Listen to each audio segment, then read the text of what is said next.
दोस्तों, भगवान शिव के बारे में ऐसा कहा जाता है कि भगवान शिव त्रिलोक के आदि और अंत के देवता हैं, जिनके आगे दुनिया की सभी शक्तियाँ असफल हो जाती हैं। लेकिन क्या आपको मालूम है आखिर भगवान शिव का जन्म कैसे हुआ था? उनकी माता कौन थी और उनके पिता का क्या नाम था? उन्होंने किससे अपनी शिक्षा प्राप्त की थी और किस किस को शिक्षा का दान दिया था? अगर नहीं तो चलिए, क्योंकि इस वीडियो के माध्यम से हम आपके इन्हीं सभी सवालों का जवाब देने वाले हैं, इसलिए प्लीज इसे स्किप किए बिना एंड तक जरूर देखना। दोस्तों, आज सबसे पहले भगवान शिव के जन्म से जुड़ी पहली कहानी यानी शिव पुराण की एक लोकप्रिय कथा के बारे में बताने वाले हैं। शिव पुराण के अनुसार भगवान शिव को स्वयंभू माना जाता है, जिसका मतलब होता है कि भगवान शिव का जन्म स्वयं ही हुआ था। यानी कि इससे एक बात तो साफ हो जाती है कि ना ही भगवान शिव की कोई माता है और ना ही उनके कोई पिता है। इसी कारण से भगवान शिव पंच तत्वों से भी परे हैं, जिस कारण से इन्हें मृत्यु का भी कोई भय नहीं है और इनकी मृत्यु कभी नहीं हो सकती। पर अब बात करते हैं विष्णु पुराण में बताई गई भगवान शिव के जन्म से जुड़ी हुई एक और कहानी के बारे में।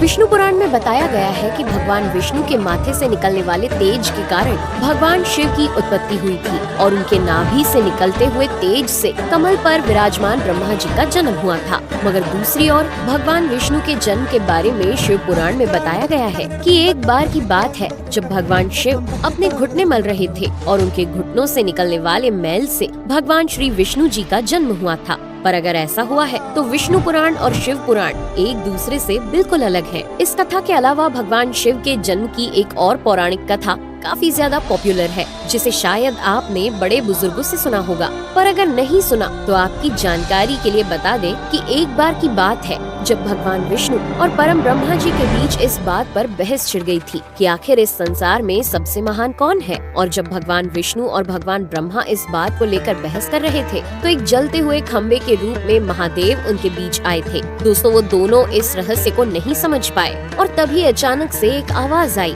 जिसने कहा कि जो भी इस खम्बे का छोर ढूंढ लेगा वही सबसे महान कहलाएगा। ऐसा सुनते ही ब्रह्मा जी ने एक पक्षी का रूप लिया और खम्बे का ऊपरी हिस्सा ढूंढने निकल गए। वहीं विष्णु जी ने वराह का रूप धारण किया और खम्बे का अंत ढूंढने निकल गए। बहुत देर तक खोजने के बाद भी दोनों में से किसी को भी खम्बे का छोर नहीं मिला और दोनों हार मानकर वापस आ गए। जिसके बाद भगवान शिव अपने असली रूप में आए और फिर भगवान विष्णु और ब्रह्मा जी ने ये मान लिया कि महादेव ही सबसे महान और शक्तिशाली हैं। इनसे बड़ी शक्ति इस दुनिया में कोई नहीं है। इसके साथ ही शिव पुराण में बताया गया खम्बा इस बात को दर्शाता है कि ना ही भगवान शिव जन्मे थे और ना ही उनका कोई अंत है। और एक कारण तो यही है कि भगवान शिव को स्वयंभू कहा जाता है, यानी भगवान शिव का अंत है ही नहीं, वे अमर हैं।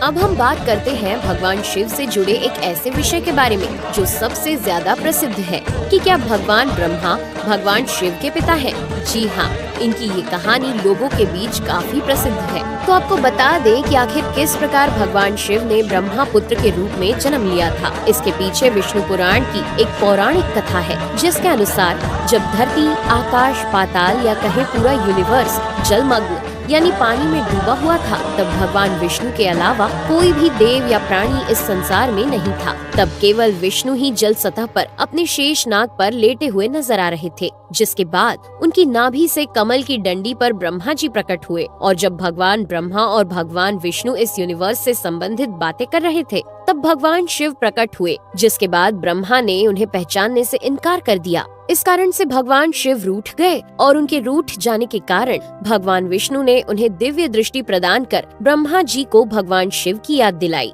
जिसके बाद भगवान ब्रह्मा को अपनी गलती का एहसास हुआ और शिव से क्षमा मांगते हुए उन्होंने उनसे अपने पुत्र रूप में पैदा होने का आशीर्वाद मांगा। जिस कारण से भगवान शिव ने भगवान ब्रह्मा की प्रार्थना को स्वीकार करते हुए उन्हें ये आशीर्वाद दे दिया। लेकिन इसके बाद जब भगवान ब्रह्मा ने इस सृष्टि की रचना शुरू की तो उन्हें एक बच्चे की जरूरत पड़ी और तब उन्हें भगवान शिव का आशीर्वाद ध्यान आया, जिसके लिए भगवान ब्रह्मा ने तपस्या की और बालक के रूप में भगवान शिव उनकी गोद में रोते हुए प्रकट हुए। आपको बता दें कि ये भगवान शिव का एकमात्र बाल रूप है। जब भगवान ब्रह्मा ने उनके रोने का कारण पूछा तो उन्होंने बताया कि उनका कोई नाम नहीं है। तब भगवान ब्रह्मा ने भगवान शिव का नाम रुद्र रख दिया, जिसका मतलब होता है रोने वाला। पर इसके बावजूद भी भगवान शिव चुप नहीं हुए, इसलिए ब्रह्मा ने उन्हें दूसरा नाम दिया। पर शिव को वो नाम भी पसंद नहीं आया और फिर भी वे चुप नहीं हुए।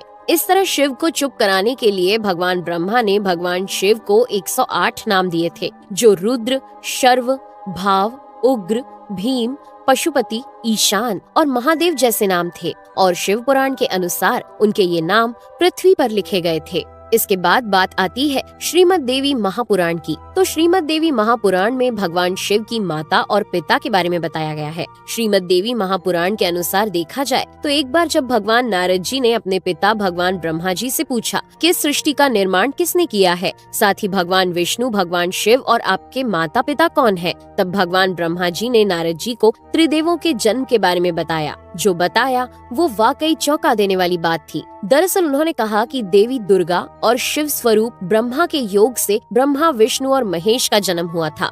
यानी प्रकृति का रूप लिए माँ दुर्गा ही हम तीनों की माता है और ब्रह्मा यानी काल सदाशिव हमारे पिता है। इसके साथ ही श्रीमद् देवी महापुराण में भी भगवान विष्णु और भगवान ब्रह्मा के बीच हुए झगड़े की एक कहानी मिलती है, जिसके अनुसार एक बार श्री ब्रह्मा जी और विष्णु जी में झगड़ा हुआ और दोनों में बहस छिड़ी हुई थी। तब भगवान ब्रह्मा ने कहा कि सृष्टि को मैंने बनाया है और मैं ही प्रजापिता हूँ, जिसके जवाब में भगवान विष्णु जी ने कहा कि मैं आपका पिता हूँ, क्योंकि आप मेरी नाभि से निकले हुए कमल से पैदा हुए हैं। और धीरे धीरे कर ये बहस बढ़ती गई। दोस्तों, इसके बाद इन दोनों का झगड़ा सुनकर सदाशिव वहाँ पहुँचे और उन्होंने कहा कि पुत्रों, मैंने ही तुमको इस संसार को बनाने और इसे संभालने के केवल 2 काम दिए हैं। इसी प्रकार मैंने शंकर और रुद्र को संहार और तिरोगति के कार्य दिए हैं। इसके साथ ही उन्होंने कहा कि मेरे 5 मुख हैं। एक मुख से अकार, दूसरे मुख से उकार, तीसरे मुख से मुकार, चौथे मुख से बिंदु और 5वें मुख से नाद यानी कि शब्द प्रकट हुए हैं। उन्हीं 5 को एक साथ मिलाकर देखा जाए तो एक अक्षर ओम बनता है, जिसे आज हम सभी भगवान शिव के मूल मंत्र के रूप से जानते हैं। इतना कहने के बाद भगवान ब्रह्मा और विष्णु दोनों ही समझ गए कि भगवान शिव से ज्यादा शक्तिशाली इस दुनिया में कुछ भी नहीं है और दोनों ने भगवान शिव को प्रणाम किया और चले गए। चलिए दोस्तों, अब जब आप भगवान शिव के बारे में इतना तो जान ही चुके हैं, तो क्या आपको पता है कि आखिर भगवान शिव ने किससे शिक्षा प्राप्त की थी और उनके गुरु कौन थे? हम जानते हैं, शायद ही इसका जवाब आप में से किसी को पता होगा, पर जिन्हें नहीं पता उन्हें बता दें कि भगवान शिव स्वयं इस संसार के गुरु माने जाते हैं, जिन्होंने इस संसार में गुरु शिष्य की परंपरा की शुरुआत की थी। लेकिन अगर सवाल आता है कि आखिर भगवान शिव किसके गुरु थे, तो आपको जरूर जान लेना चाहिए कि हिंदू धर्म के ग्रंथ कहते हैं कि ब्रह्मा जी और शिव जी इस संसार के सबसे पहले गुरु हैं, जिन्होंने गुरु शिष्य के इस रिश्ते की शुरुआत की थी। जहां भगवान ब्रह्मा ने अपने मानस पुत्रों को शिक्षा प्रदान की थी, वहीं भगवान शिव ने अपना ज्ञान केवल अपने 60 शिष्यों को दिया था। यानी भगवान शिव 60 शिष्यों के गुरु थे और वे जिन शिष्यों के गुरु थे उन्हें आज के समय में सप्त ऋषियों का दर्जा दिया गया है। तो दोस्तों, ये थे भगवान शिव के जन्म से जुड़े हुए कुछ फैक्ट्स, जो आपको कैसे लगे हमें कमेंट करके जरूर बताइए। साथ ही अगर आपको वीडियो पसंद आया हो तो इसे लाइक और चैनल को सब्सक्राइब करना बिल्कुल ना भूलें। धन्यवाद।